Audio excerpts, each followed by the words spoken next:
pays en 1960. Ousmane Sonko est en prison, son parti dissous depuis plus de 18 jours. Il maintient sa grève de la faim pour protester contre l'injustice qu'il subit. Les nouvelles reçues indiquent que son pronostic vital est engagé. Nous demandons d'abord, pour des raisons politiques, au président Macky Sall de libérer Ousmane Sonko pour que le Sénégal ait une élection inclusive. Nous constatons de plus en plus, avec les nouvelles qui nous viennent de ses avocats, que la santé de M. Ousmane Sonko se dégrade de jour en jour. C'est pourquoi nous réitérons cette demande, Monsieur le Président, en lui demandant d'user de son pouvoir pour libérer, pour des raisons humanitaires, Ousmane Sonko, avant que l'irréparable ne se produise. L'adversité en politique ne doit pas nous pousser à certaines extrémités et même extrémisme. La politique, c'est une affaire de gentleman. Donc, Monsieur le Président Macky Sall, en bon gentleman, libérez Ousmane Sonko pour ces deux raisons que nous venons d'énumérer.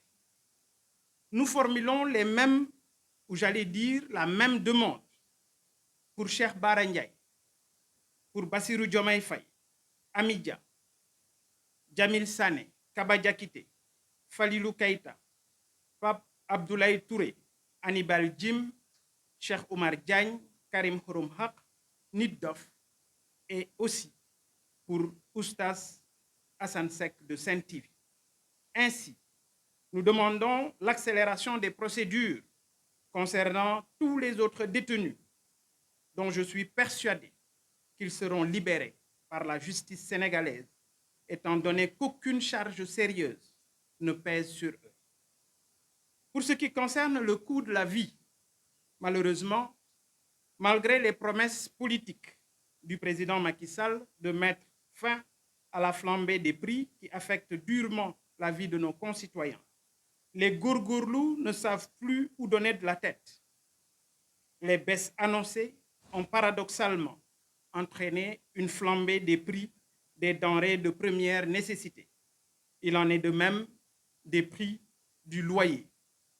Les ménages sont confrontés à une pénurie sévère d'oignons, alors que nous produisons 400 000 tonnes pour des besoins en consommation au niveau local qui tournent autour de 300 000 par an, donc un excédent de 100 000 tonnes.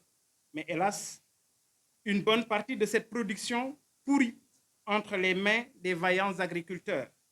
Il en est de même pour la production du riz dans la vallée du fleuve Sénégal, ce qui altère nos chances de réaliser l'autosuffisance en riz tant claironné. Toujours dans le domaine de l'agriculture, en cette période hivernale, nos paysans souffrent le martyre dans le Saloum, le Bawol, le Kayor, le Ndiambour et même dans le Nyombato, malgré les 100 milliards annoncés pour soutenir la production cette saison. La mécanisation de l'agriculture promise reste une chimère et la distribution des semences, quant à elle, outre la mauvaise qualité, elle est sélective et insignifiante. S'il vous plaît, 4 kilos de semences et 500 grammes d'engrais par personne. Il faut quand même cependant reconnaître les efforts fournis par le ministre de l'Agriculture dans la distribution des engrais et les efforts consentis sur les prix. Le sac d'engrais de 50 kg pour l'arachide est vendu dans certaines zones à 8 000 francs. L'engrais pour le maïs à 12 000 francs. Pour le mil à 10 000 francs. L'urée à 12 500. Alors que l'année dernière, les prix grimpaient jusqu'à 30 000 francs le sac. Toutefois, plusieurs casse-têtes rendent les agriculteurs très pessimistes, encore pour cette saison. Monsieur le Président Macky Sall, de grâce, pas d'esprit de vengeance sur le peuple qui n'a fait que vous obliger à respecter la Constitution pour ce qui concerne le 3e mandat. À 6 mois de la fin du second et dernier mandat du président Macky Sall, Le phénomène Barça ou Barça, je veux parler de l'immigration clandestine, a repris de plus belle avec son cortège de morts. La tragédie de Fass Boye est une illustration frappante de l'échec flagrant de ce régime sur la gestion de l'immigration clandestine. Pourquoi Fass Boye alors que c'est le quai de débarquement le plus important du Sénégal? La réponse est simple. Parce que les pêcheurs n'arrivent plus à continuer leurs activités du fait de la raréfaction des poissons sur nos côtes, jadis l'une des plus poissonneuses au monde. Le recours à l'activité tchak-tchak démontre à suffisance l'échec du régime de Benno Bokk Yakaar sur la problématique de l'emploi des jeunes. En 12 ans de règne, Macky Sall exhibe fièrement 66 000 emplois par le biais du fameux programme Xëyu Ndaw ñi, alors que les demandeurs d'emploi sur cette même période sont estimés à plus de 3 millions. Ce gouvernement, dirigé par le Premier ministre Amadou Ba, n'a pas de solution aux maux des Sénégalais, comme d'ailleurs son successeur Boun Abdallah Dionne.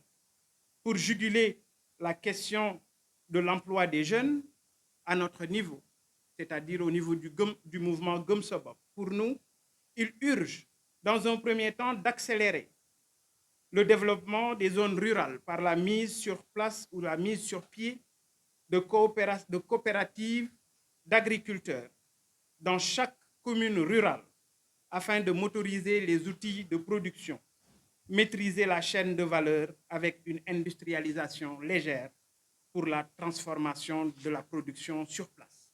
Cette politique, j'en suis sûr, pourra freiner l'exode rural ainsi qu'une bonne partie de l'immigration irrégulière.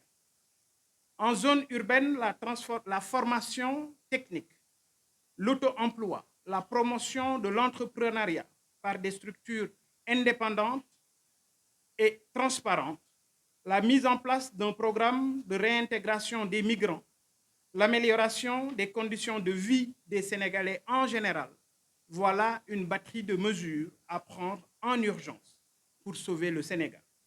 La stabilité de notre cher pays, sa stabilité, comme vous le savez, est notre plus grande richesse. Nous nous devons alors de la préserver. C'est d'ailleurs pourquoi je lance un appel à l'apaisement en implorant le président Macky Sall de libérer immédiatement les 1061 personnes qui sont des détenus politiques. Monsieur le président Macky Sall, en choisissant de quitter la course à la présidentielle 2024, le plus beau cadeau que nous attendons de vous, c'est de consolider l'unité de la nation, soigner les blessures, lever les doutes pour faire face aux multiples chantiers qui nous attendent à partir d'avril 2024. Vive un Sénégal de paix et de prospérité. Je vous remercie pour votre attention.